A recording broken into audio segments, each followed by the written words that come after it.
This is an updated guide for the fourth brake light. I'm installing it on my friend's TC after hearing a lot of users had issues with their ABS or traction control lights coming on.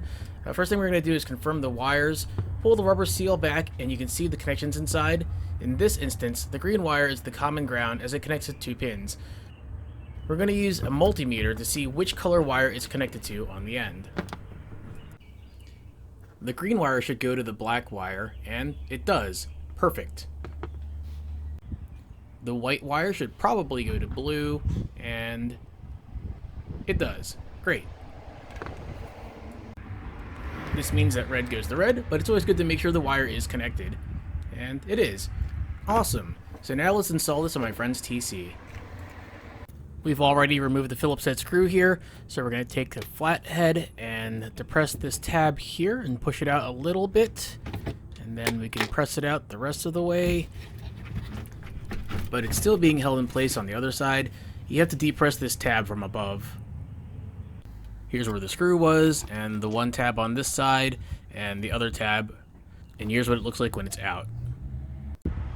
The reflector housing has no hole in the back, so you're going to use the supplied drill from the kit to make a hole large enough for the light to fit into.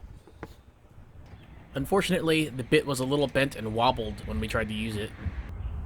I'm going to drill a pilot hole and use my step-up drill bit instead.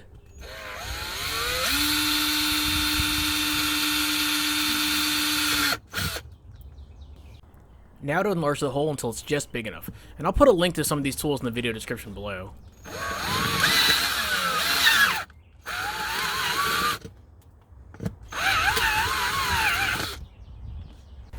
It looks like 1 inch was about the right size because the bulb is going to be nice and snug. There we are. If you look at the bulb, it's got these 4 tabs here, so I'm going to take my Dremel with the routing bit and cut out 4 slots. I angled the slots diagonally, so when I put the bulb in here, which is going to be snug, and rotate it, it'll be straight. I'll put Mike to work and have him reinstall the housing.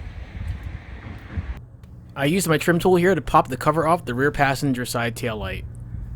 We're going to feed the wire up through this hole, which normally has a rubber plug, but it appears to be MIA.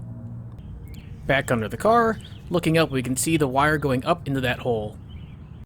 Normally you can slip the wire past the rubber plug if it was there, and then run it behind the trim so it comes out here. I'm going to keep it simple and use the supplied wire taps to connect the black wire, which we know is the common ground, to the white wire with the black stripe. It should look like this when you're done. It's a lot easier to install the wire tap if you unplug the harness. Before we connect the other wires, I've plugged the harness back in and back probed the red wire into the thicker green wire and the blue wire into the green wire with the white stripe. Let's make sure everything works. So there it is with the lights on and braking. Best of all, no traction light or ABS light. And that is the sound on my old Borla exhaust. Now that we know everything works, I've secured the red wire to the green wire, the blue wire to the green wire with the white stripe, and the black wire to the white wire with the black stripe. And that is one happy TC owner with a functioning fourth brake light mod. I hope this helps you out if you've been trying to install the new fourth brake light mod on your car and you've been tripping the ABS and traction light. If you haven't hit subscribe to my videos yet, please do so now. And as always, thank you for watching.